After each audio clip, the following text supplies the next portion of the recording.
आज हम आर्थिक सर्वेक्षण के इस वीडियो में अध्याय 5 लोक वित्त के बारे में पढ़ेंगे, जिसमें कुछ डेफिनेशन दिए हैं। ये डेफिनेशन छत्तीसगढ़ के लिए नहीं, परंतु जब भारत के अर्थव्यवस्था का क्वेश्चन आता है तो इसमें कुछ क्वेश्चन बन सकते हैं। जैसे कि राजस्व व्यय किसे कहते हैं? ऐसे व्यय जिससे किसी स्थायी परिसंपत्ति का निर्माण या रचना नहीं होता, जिनसे सरकार की उत्पादन क्षमता एवं आय में वृद्धि नहीं होती, उसे क्या बोलते हैं? राजस्व व्यय कहते हैं। उदाहरण के लिए वेतन, पेंशन, अनुदान, ब्याज। देखो, अब आप अपने अधिकारी कर्मचारी को वेतन दोगे, पेंशन दोगे, इससे आपका कुछ इनकम होगा क्या? नहीं होगा। इसलिए इसे राजस्व व्यय कहते हैं। राजस्व घाटा क्या होता है? आप इसको डायरेक्ट यहाँ पे देख सकते हैं, प्राप्तियाँ। यहाँ पे देख सकते हैं जो प्राप्तियाँ से जितने प्राप्त मतलब जितने राजस्व हमको मिलते हैं या जितना इनकम हमारा है, उसमें से राजस्व व्यय करेंगे तो क्या हो जाएगा? राजस्व घाटा प्राप्त होगा। ठीक है।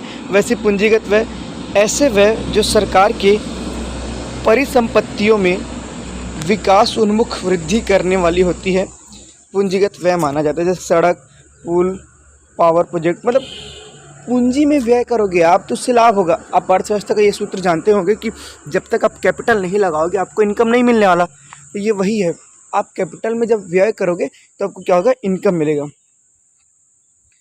देखिए नेक्स्ट है राजकोषीय घाटा।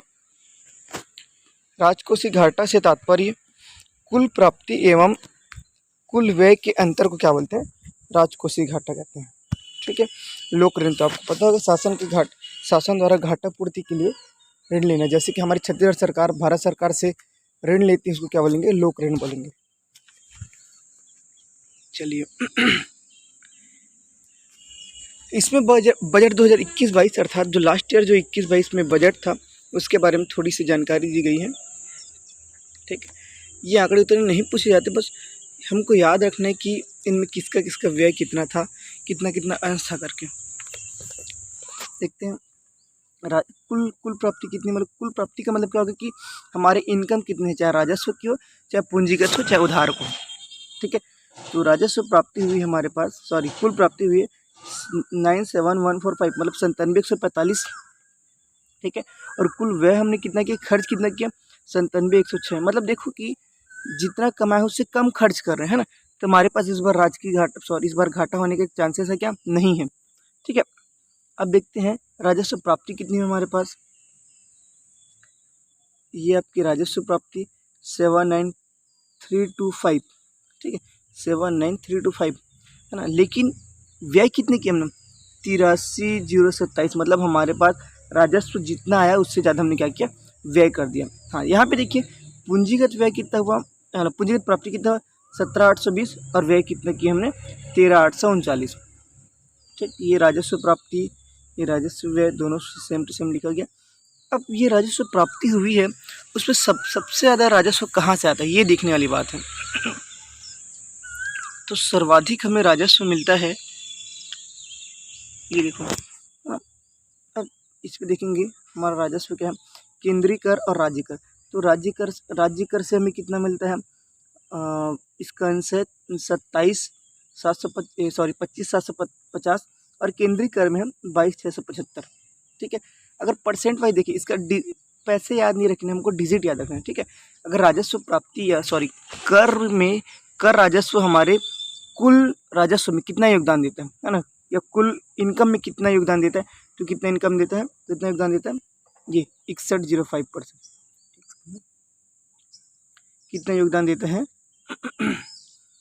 6105% किसका योगदान रहता है? राजस्व का योगदान रहता है। अब राजस्व में भी केंद्रीय कर से कितना लाभ होता है हमें? 46.83 और राज्य से होता है 53.17। ठीक है।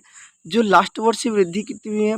माइनस नहीं है ये, जो लास्ट वर्ष से वृद्धि हुई 14.19%। ये आपको ये डिजिट याद रखना है, 6105 और 46.83 और 53.17। ठीक। अब केंद्र से ऋण कितने लिए हम लोग? 70% का लगभग ऋण लिया गया है। ये देख लीजिए आप, केंद्रीय ऋण कितना लिया गया? 70% हमारे कुल इनकम का। ठीक है। जिसमें से हमने व्यय कहाँ कहाँ किए, वेतन में, भत्ते में, पेंशन में, ब्याज अदायगी में, अन्य में।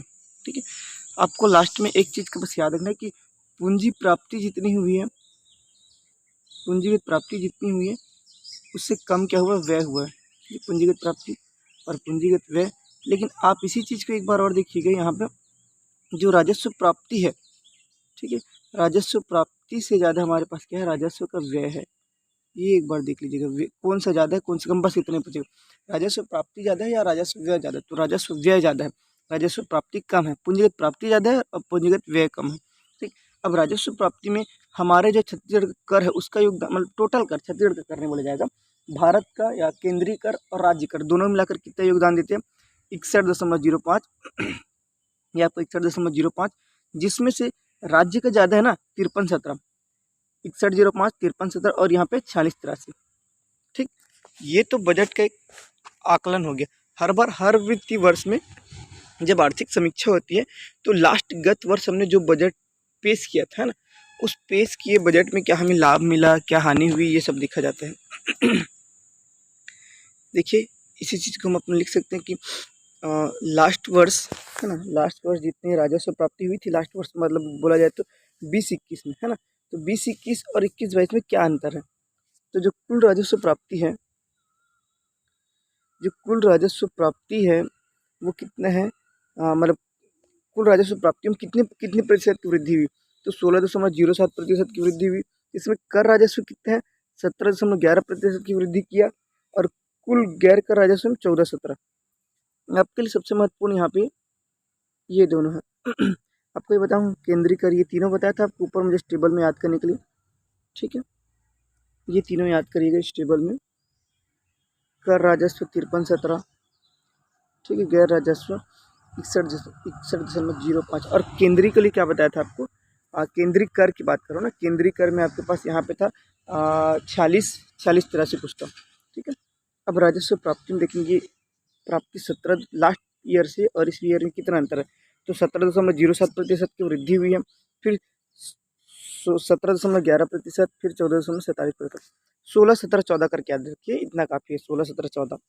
अब वित्तीय घाटा देखा जाए, राजकोषीय घाटा, इस बार तो हम लोग राजस्व घाटा नहीं किए, ठीक है, सॉरी, राजस्व घाटा हम लोग को ही हुआ ना इस बार, राजस्व घाटा कितना हुआ ये आपका राजस्व घाटा, ये डिजिट है। देखिए अब राजस्व घाटा यहाँ पे आप फिर से देख लीजिएगा, देखो राजस्व प्राप्ति 79 है और राजस्व व्यय कितने 83 है, तो ऑब्वियस सी बात है आपके पास राजस्व घाटा हो गई। इस वीडियो में ज़्यादा कुछ बताने के लायक नहीं है, क्योंकि इस बजट के बदले आने वाले बजट से ज़्यादा क्वेश्चन पूछा जाता है।